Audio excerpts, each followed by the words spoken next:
Hi, this is Kenneth Wong, Senior Editor for DE, Digital Engineering Magazine. This is News Roundup for the week of January 18, 2019. Glad to have you along with us. Today at the editor for Automotive Workshop in Detroit, carmaker Ford and additive system developer Carbon showcased the first digitally manufactured polymer parts, a result of their collaboration. The parts include Ford Focus heating, ventilation, and cooling lever arm component, Ford F-150 Raptor auxiliary plugs, and Ford Mustang GT 500 electronic parking brake brackets. The two companies are also announcing the launch of the Advanced Manufacturing Center in Radford, Michigan, to expand their collaboration to design and produce new parts using Carbon's printers. Carbon uses digital light synthesis technology and the EPX82 material. The material meets Ford's rigorous performance benchmarks for interior weathering, short and long-term heat exposures, UV stability, fluid and chemical resistance, flammability, and more, according to the press release.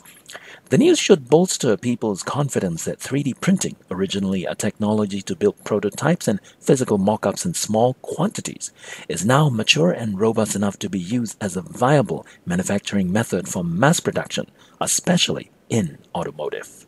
The engineering and IT staffing firm Modus, General Assembly, and the PR firm Allison Partners have just released findings from its Technology and Engineering Decision Makers survey. In list of factors important for attracting and retaining top talents, ability to innovate and having a voice in the projects both rank high, right below career advancement and salary.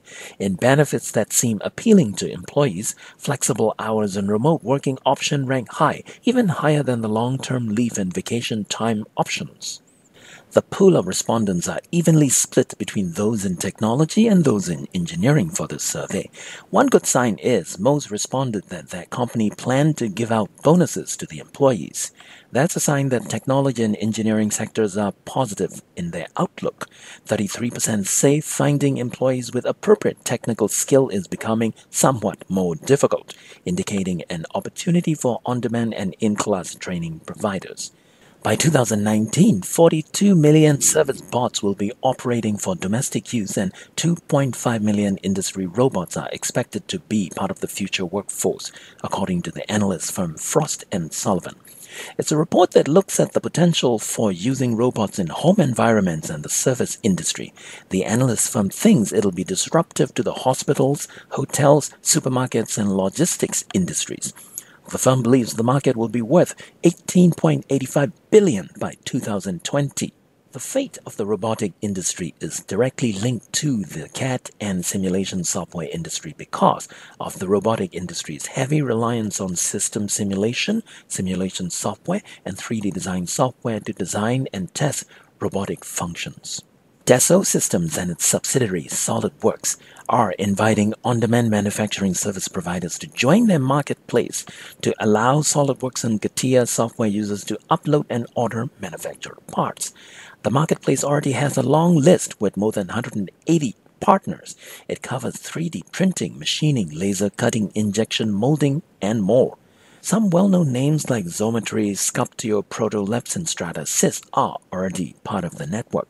Becoming a partner means putting your name and offerings in front of SolidWorks and CATIA software users, two of the biggest brands in mechanical design modeling software market.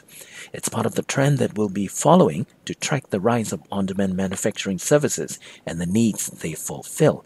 For more on this and other engineering technology-related news, go on digitalengineering247.com. That is digitalengineering247.com. I'm Kenneth Wong. That's all for the news for this week. Bye for now.